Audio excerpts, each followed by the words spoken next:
Hey, welcome to the Influency Podcast, episode number 3.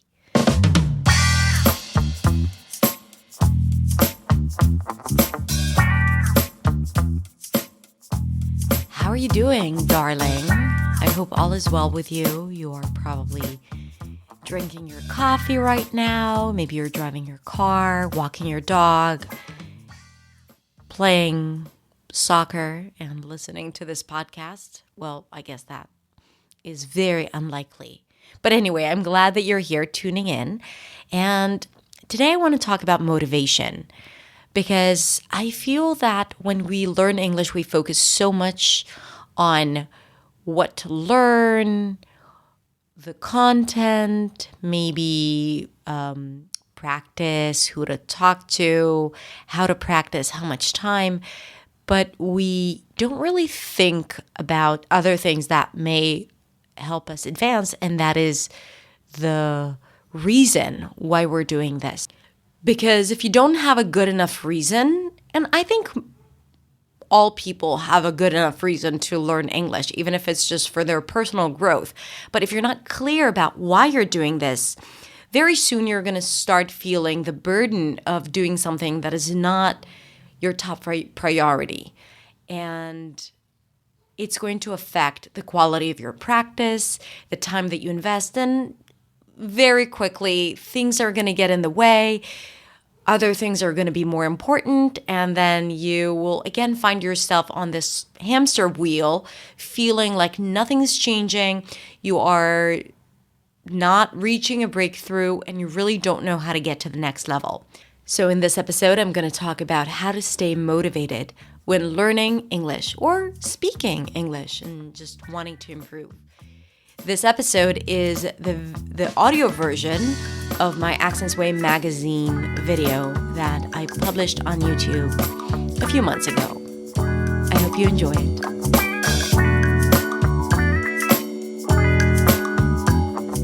Hey, welcome. It's Hadar, and today we're going to talk about the ground rules that will help you stay motivated when you're learning English, especially if you're learning English on your own.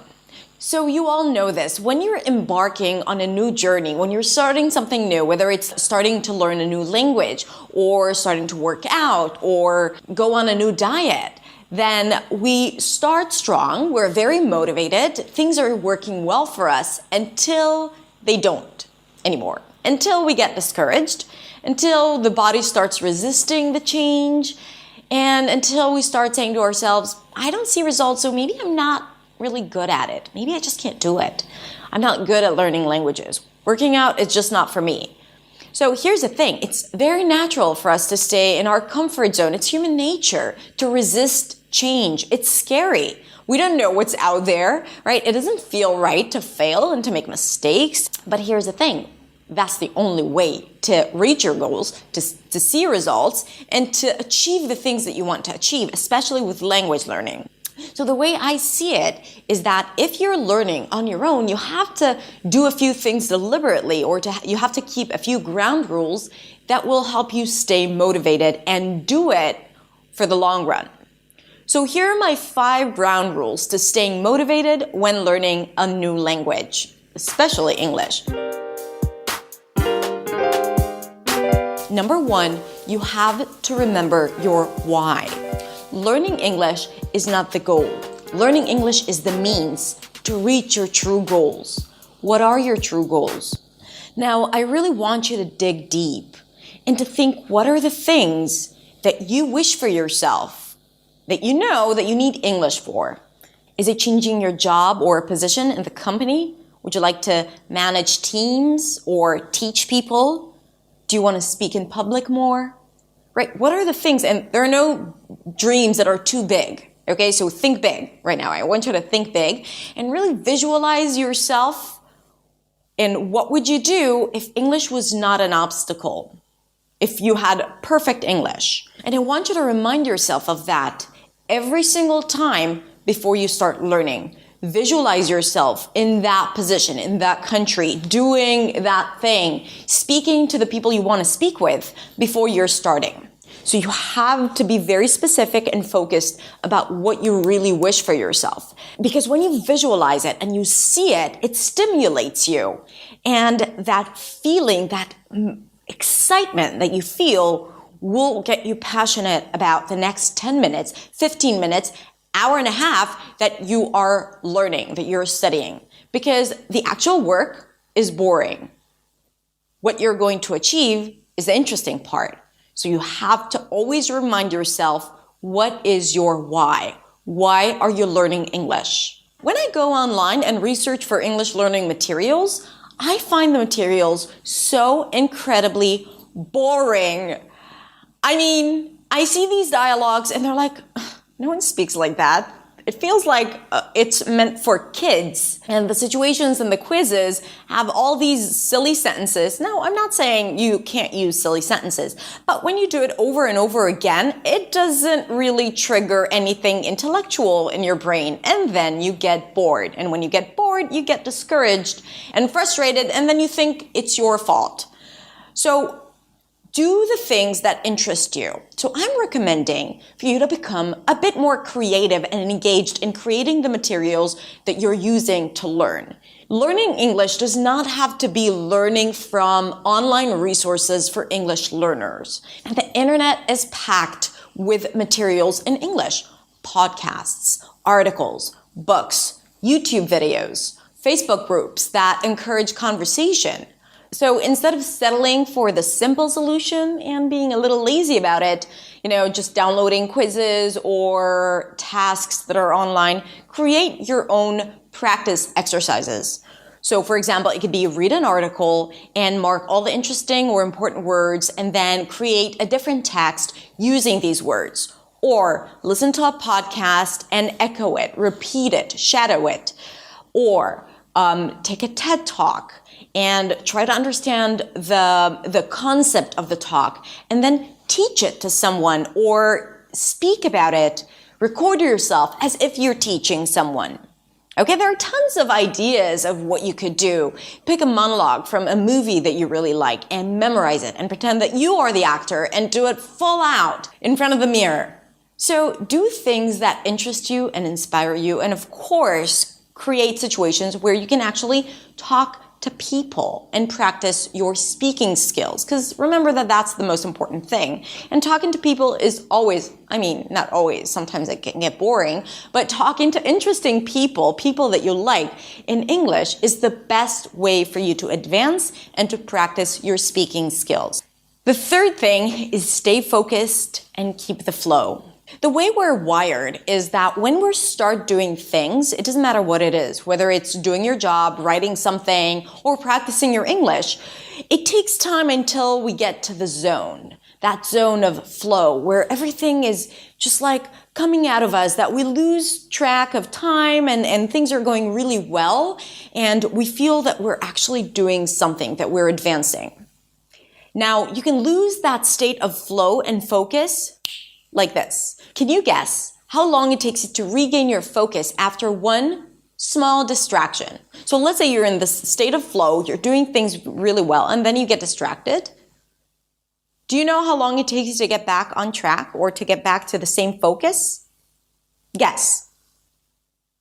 According to a recent research conducted at the University of California, for most people, it takes about 23 minutes and 15 seconds to get back to exactly where you were after one distraction.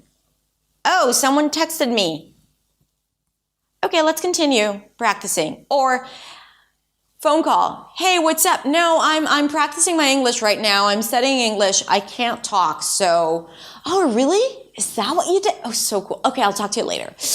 Okay, where was I? 23 minutes and 15 seconds later, maybe you'll get back to your flow.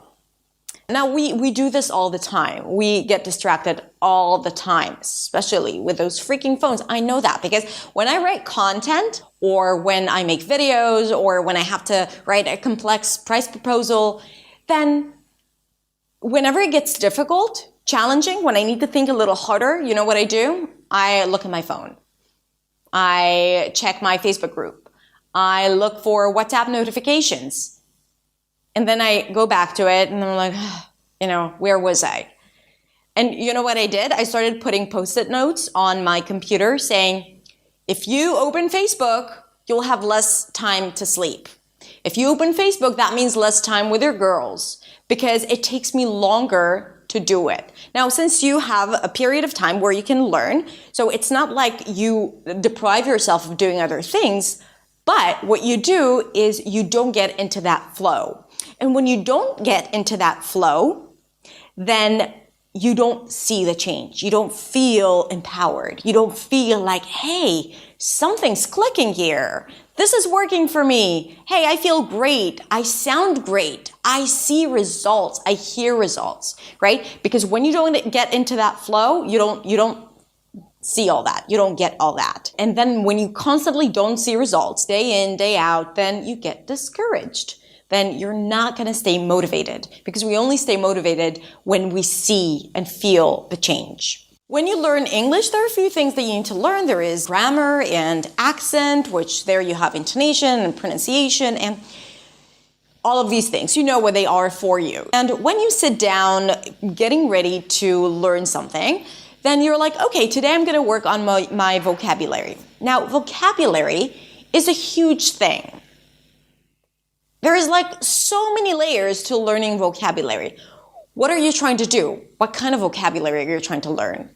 Are you trying to learn vocabulary, meaning to learn new words? Or maybe you're trying to use them in context. Maybe you want to work on the pronunciation of the words that you usually don't use, right? You got to be very specific about what you're practicing. So when you're telling to yourself, okay, today my task is to improve my vocabulary. Nice, right?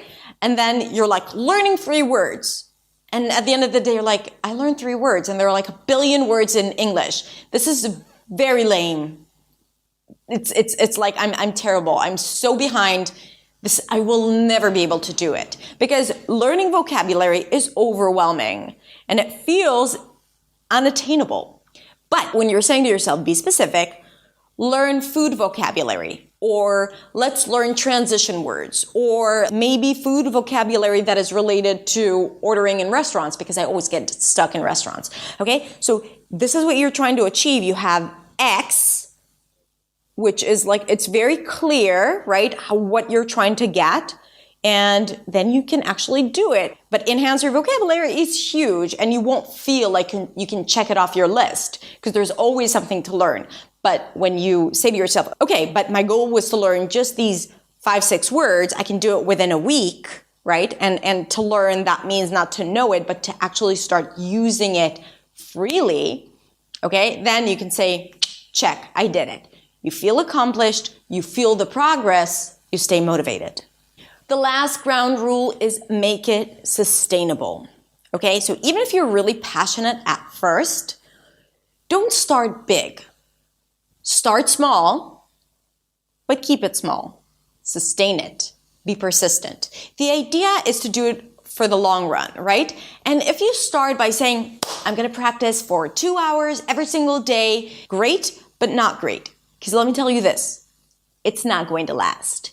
It will last for a few weeks, maybe a few months, but then you'll get into this mode of all or nothing because you got used to practicing 2 hours every day, and now you don't have those 2 hours. You have a new baby or a new job, or you get bored with it now. It's not interesting to you anymore. And then another day goes by and you don't do it, and another day, and then you fall off the wagon, and it's really hard to get back on.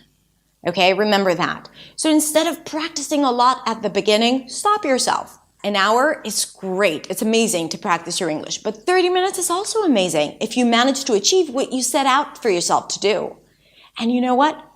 15 minutes is better than nothing because it's not all or nothing. So make it sustainable, be persistent, and make sure you're here to do it for the long run. Now, the last thing I recommend for you to do is, now, this is not a ground rule, but let's call it friendly advice. I want you to create a fun and empowering ritual at the end of each practice. So every day at the end of your practice, I want you to have this sentence that you say to yourself, something like, I did well, not I sucked. I did well. I'm improving. Tomorrow I'm going to be even better. I'm going to kick butt. Or you can do the English learning dance. I did it. I did it. I'm speaking. I'm speaking. Who's speaking? I'm speaking. Who's awesome? I'm awesome. I learn English. Whatever works for you. But the most important thing is acknowledge your work, acknowledge your improvement, and to say to yourself that you are a freaking rock star. Remember that. Because you're speaking in another language, and you cannot take it for granted. Okay? That's it. So now I'm curious. I want you to scroll down and let me know in the comments below, what is your why? Why do you want to become fluent in English? What would you like to achieve? What are your secret goals? And remember, there are no dreams that are too big. So let us know. And also, what motivates you? Let's add it up and let's keep each other motivated. Okay, that's it. Thank you so much for watching. If you like this video, do not forget to like it or to subscribe or to share it with your friends. Share the love, spread the love. I love you. Thank you so much, and I will see you next week in the next video.